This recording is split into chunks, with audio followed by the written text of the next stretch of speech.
All right, so when it comes to assessing fingerprint patterns, the most important thing to look out for is what's known as the triradius.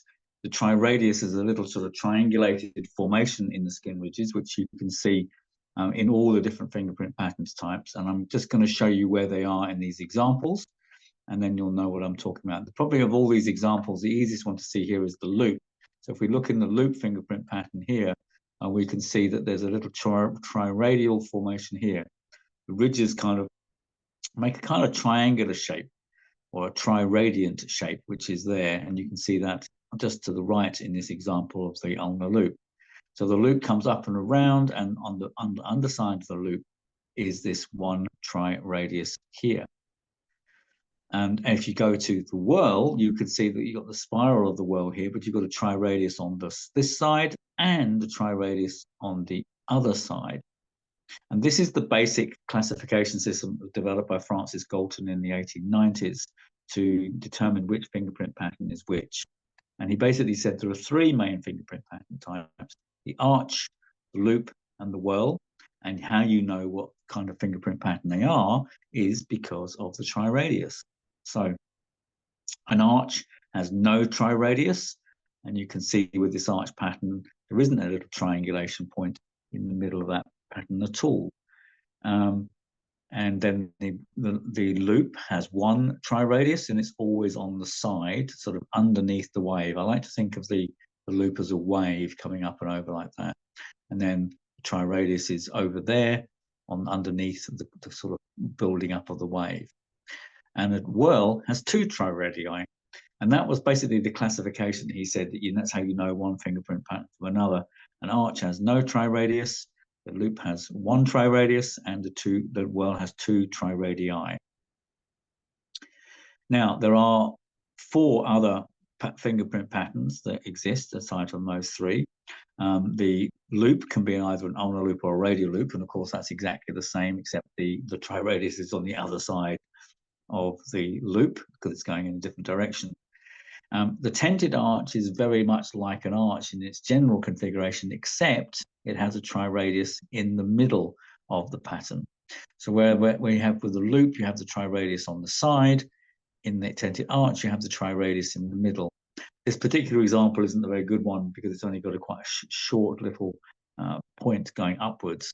The triradius can make a very strong central spike up the fingerprint pattern. But if it has a triradius and the triradius is centrally located, then that is a tented arch, and it's not to be confused with either an arch, nor is it to be confused with an ulnar or radial loop. The peacock's eye, the one down here, well, as you can see, it's really rather like a whorl in the spiral shape in the middle. There are two triradii, one on the edge over here, but the one on the right side hasn't kind of formed lower down. It's kind of moved more centrally because it's come to where the whorl shape pattern is. So whenever you see a whorl, you're always going to get one pattern that's kind of causing the whorl and then another one that's supporting it as well. In some ways, you could see this pattern as a loop with a triradius in the middle of it. So that's what a peacock's eye is really. It's a kind of combination of a whorl and a loop. But in terms of its psychological significance, it's really just a whorl. It's got two triradii and the spiral shape in the middle, then its psychological effect is basically no different between a peacock's eye and a whorl. However, the peacock's eye does occur on about 3% of fingerprint patterns, so it's a distinctive enough pattern on its own to be noteworthy. And then the one remaining pattern is the double loop. Now, this is the one that causes people a lot of confusion because technically speaking, it's got two triradii, therefore it must be a kind of whorl. And if you read the scientific medical dramatic literature, then basically what they say is a double loop is a kind of variant whorl. And I don't agree with that because basically it's two loops going in two directions. And of course, one loop has one triradius, therefore two loops would have two triradii. And if you look at the pattern, it doesn't function like a whorl, it doesn't look like a whorl. The triradii don't sit in the same kind of positions as you find with the whorl, where the triradius is both at the bottom.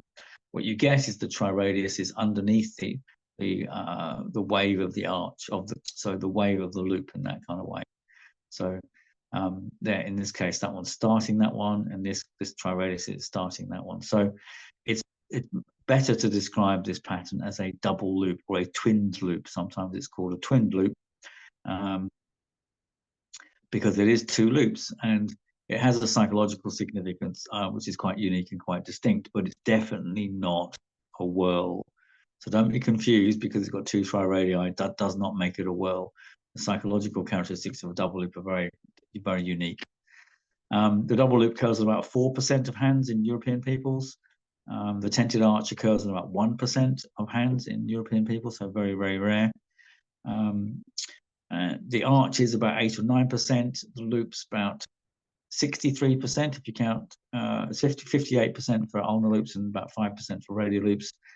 And the whorl is about 20%. So that's in the European populations. The whorls are much, much more common in Eskimos, in Chinese people, in Japanese people, and in New Zealand Maori as well. So different populations around the world do have different distributions of fingerprint patterns, particularly the differences between the loops and the whorls.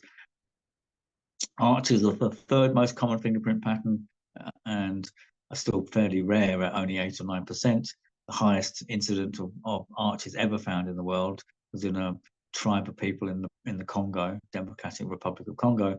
That was about 16 or 17%. So even when arches are common, they're not that common. And then tented arches, radial loops, double loops, and peacock's eyes are all pretty rare, really. But having said that, those 7 patterns account for about 99 or 99.5% of all the fingerprint patterns you're going to see. So if you find a fingerprint pattern that isn't one of those 6 or 7, if you count the radial loops, then that is a very, very rare pattern indeed. So the majority of times you're going to be able to easily classify the fingerprint patterns. But the trick to identify the fingerprint pattern is to look for the triradius. An arch has no triradius, the loop has 1 triradius, and a whorl has 2 triradii. And if you go for that, you won't go wrong when it comes to identifying the fingerprint.